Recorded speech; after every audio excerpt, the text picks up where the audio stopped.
Welcome to the deep dive. Today we're kicking off with some really fascinating work. It's giving us a much clearer view of AI's potential in healthcare. Yeah, definitely. I've got this paper, HealthBench, evaluating large language models towards improved human health. And honestly, the scale of the research is just, it's staggering. It really is. I mean, we're not talking small lab tests here. This involved 5,000 quite realistic conversations between AI models and, different kinds of users, regular people looking for health info, but also healthcare professionals. Okay.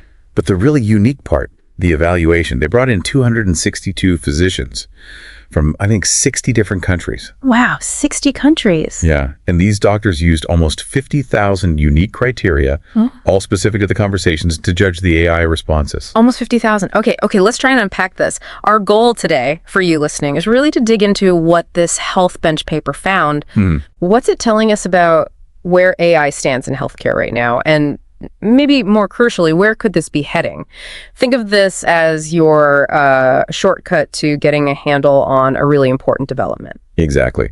And it's timely because we're seeing AI, especially these large language models, cropping up more and more in health contexts. For sure. People using them for information, clinicians looking for support tools, all aimed at potentially for improving health decisions and outcomes. Yeah, AI is weaving into so many parts of life, and healthcare feels like such a critical space for it.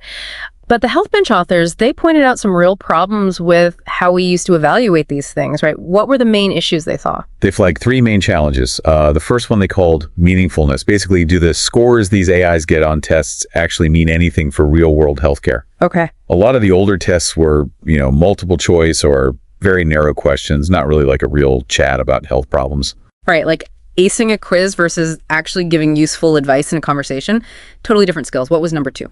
Second was trustworthiness. So, an AI gets a high score, but would a doctor actually trust its advice? The expert validation piece. Precisely. Many older benchmarks weren't really checked against what experienced physicians think. If doctors don't trust it, the score is kind of irrelevant in practice. Makes total sense. You absolutely need that clinical buy-in. And the third problem? Saturation. Were the old tests actually hard enough if the best AI models were just acing everything easily? Then the test isn't useful anymore for seeing who's better or where to improve next. Exactly. It doesn't push the frontier forward. So HealthBench was built to fix these things, make evaluation more meaningful, trustworthy through physician input, and challenging enough for even the best models. So how did they actually build it? What's under the hood? Well, the core is those 5,000 conversations, like we said, multi-turn back and forth dialogues. And they weren't just random chats. They covered a huge range of scenarios, different health topics, locations, languages, lay people, professionals, really trying to capture that real-world variety. Okay, so realistic conversations. But evaluating something so open-ended, that sounds tricky. That's where the 50,000 criteria come in. That's the key. For every single conversation, physicians wrote a specific scoring rubric. Not generic rules, but tailored criteria. Tailored to each one. Yep. Things like, did the model mention this critical symptom? That's a plus point. Did it give inaccurate advice here?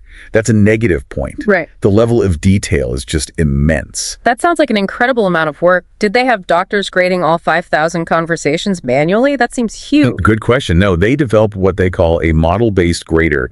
They trained another AI model to apply those physician-written rubrics. An AI grading other AIs. Sort of, yeah. But crucially, they validated this AI grader. They checked its judgments against actual human physicians. How did it do? They found the agreement between the AI grader and the human physicians was pretty much the same as the agreement you'd find between two different human physicians looking at the same response. Okay, that's pretty solid then. That lends a lot of credibility to the result. It really does. It establishes that trustworthiness factor. Now, the paper mentions this dual structure themes and axes.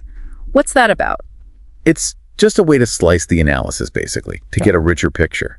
The themes are like broad categories of health tasks. Examples. Things like deciding if someone needs an emergency referral, dealing with global health questions, interpreting health data, or even how well the AI asks clarifying questions, seeking context.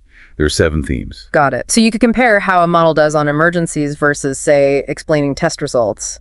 And the axes. The axes are more about the behavior of the model across all those themes. There are 5. accuracy, completeness, communication quality, context awareness, and instruction following. So the specific criteria in the rubrics feed into these axes. It lets you pinpoint weaknesses. Like maybe a model is accurate but really bad at being complete, or it struggles to understand the context. That seems super useful for developers to know exactly where to focus improvements. And they mentioned two specific versions, HealthBench Consensus and HealthBench Hard. Right. HealthBench Consensus zooms in on 34 criteria that physicians really strongly agreed were critical. Sort of the core non-negotiable stuff. Okay. HealthBench Hard is different. It's a set of 1,000 really tough cases designed to push even the very best models. Performance on that is still relatively low, which tells us there's still a way to go for the trickiest problems. All right, so that's the setup. Let's get to the results. What did they actually find when they tested different LLMs on this benchmark? Sounds like things have moved fast. Oh, incredibly fast. The progress over just the last couple of years is remarkable. They showed performance jumping from like 16% with GPT 3.5 Turbo. Which wasn't that long ago, really. No. Yeah. Then up to 32% with GPT 4o, and then a big leap again to 60% with a newer model they call O3. That's a huge improvement curve. 60% on this complex benchmark. Wow. And it wasn't just the biggest models improving, was it? I think I saw something about smaller ones too. Yes.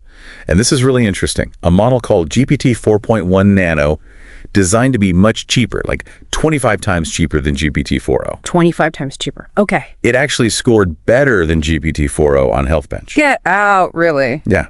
It suggests we're getting smarter about efficiency, not just raw power, better performance, and lower cost. That's potentially huge for getting these tools out there more widely. Absolutely. That could lower the barrier to entry significantly. Now, what about those themes? Did the models do equally well across the board, or were there strong and weak spots? Definitely variation. They tended to score higher on things like emergency referrals, or when communication needed to be tailored to an expert audience, maybe, where the task is clearer. Makes sense. They struggled more with seeking context effectively, handling health data tasks, and global health scenarios. Those often require more nuance, maybe more ambiguity. So good at spotting red flags, less good at digging for the full story or handling diverse data. What about the behavioral axes? Accuracy, completeness? Generally, accuracy and communication quality seem to be relative strengths. Okay. Completeness and context awareness were often the weaker spots overall, although that O3 model made a big jump in completeness, so progress is happening there too. It sounds like a complex picture. You mentioned cost. The paper talks about a pareto frontier. Can you break that down? Sure. Think of it like a graph plotting performance against cost. The Pareto frontier is the edge of that graph. It shows the models that give you the best possible performance for a given cost. The best bang for your buck, essentially. Exactly. And it looks like these newer models, O3, O4 Mini, GPT 4.1, are pushing that frontier out. They're offering better performance without necessarily costing a fortune. And like we said, even the smaller, cheaper models are getting much better too. That efficiency trend is really promising. But in healthcare, performance isn't enough. Reliability is key. How did they measure that? They use something called worst at K. Imagine asking the AI the same thing a few times, getting slightly different answers. This metric looks at the quality of the worst answer you might get. Okay. Because you need to know the floor, not just the average. Precisely. And the newer models are more reliable. Their worst-case answers are better than older models. Yeah. But there's still a gap. Even top models dip in quality sometimes. So caution is still needed for real-world deployment. You can't have it giving bad advice, even occasionally. Definitely not. What about the benchmark itself? Is it full of impossible questions or too many easy ones? Seems like a good mix, actually. Most problems are moderately difficult. Not too many GIMs that everyone aces, and not too many impossible ones either. So it's still a useful measuring stick. Yeah, it suggests the benchmark has legs and can keep track of progress for a while yet. One other thing, does better performance just mean longer answers? Are the models just getting wordier? They looked into that. There is some correlation between length and score sometimes, but it's not the whole story. The analysis suggests the newer models aren't just talking more, they're actually providing more substance, more detail, more thoughtful reasoning. So quality, not just quantity. Good. Now, one of the most interesting bits for me was the comparison with actual physicians. What happened there? Right, this was super insightful. They did a couple of things. They had doctors write answers from scratch for some scenarios. Okay. And they also gave doctors AI-generated answers, some from older models, some from the newer ones, and asked them to improve them. And could the doctors significantly boost the AI's responses? Well, for the older models from SEP 2024, yes. Doctors could find clear ways to improve them, especially on completeness and accuracy. Made sense. But, and this is the kicker, when they looked at the responses from the newer models, April 2025, like GPT 4.1 and 03, the physicians found it much, much harder to make significant improvements. Really? Yeah. Often, they felt the AI's answer was already very good, approaching expert-level quality. Wow. That feels like a milestone.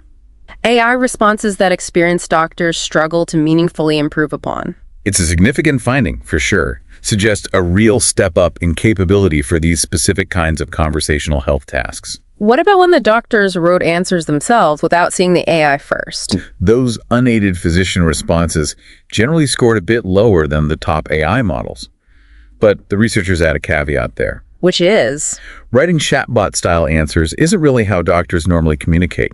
Their answers were often shorter, more concise, which might have just scored differently on the rubrics. So maybe not a perfectly direct comparison of overall medical skill. Fair enough. Context matters. So pulling all this together, what are the big implications here? What does HealthBench tell us about the future of healthcare? I think HealthBench gives us a much better tool, a more reliable compass for guiding AI development in this space. The results show LLMs have serious, rapidly growing potential. Potential for what, specifically? To expand access to health information, maybe improve care quality, help people make better health decisions, especially, in places with fewer resources or doctors. That potential is definitely exciting, but we're not quite there yet, are we? The paper makes it sound like there's still work to do. Absolutely. There's clear headroom for improvement. Getting better at seeking context, nailing that reliability across the board, tackling those really tough cases in HealthBench hard. It points to where the research needs to go. And the fact that it's open source helps. Hugely important. It lets everyone collaborate, build on it, and hopefully develop models that are genuinely safe and beneficial. But HealthBench itself isn't the final word on whether a specific AI tool is ready for your local hospital, right? No, definitely not. It's a benchmark that tells us about general capabilities. But the researchers are clear. You still need specific studies for specific use cases. Real-world trials measuring actual patient outcomes. That's how you really know if it works and how to integrate it safely into workflows. Okay, so summing up then. HealthBench is a big step up for evaluating healthcare AI more real-world, trustworthy, and challenging. We're seeing really rapid progress, models getting close to expert level on some tasks, even surprising efficiency gains. But challenges remain, especially around reliability in complex scenarios. That's a good summary. The potential is huge, but rigorous evaluation and development guided by tools like this are absolutely key. It really makes you think. And maybe that's the thought to leave you, the listener, with. As these AI models get better and better in healthcare, what does that mean for roles, for patients, for doctors and nurses? Yeah, how do things change? How do we make sure these incredibly powerful tools are used ethically, fairly, and in ways that actually boost human well-being as medicine keeps evolving? Lots to consider. Really critical questions for all of us. And hey, if you do want to dive deeper into the actual data or the methods they use, HealthBench is open source. That's right. It's on GitHub. We'll pop a link in the show notes for you. It's a great way to explore this firsthand if you're interested. Thanks for joining us for this deep dive.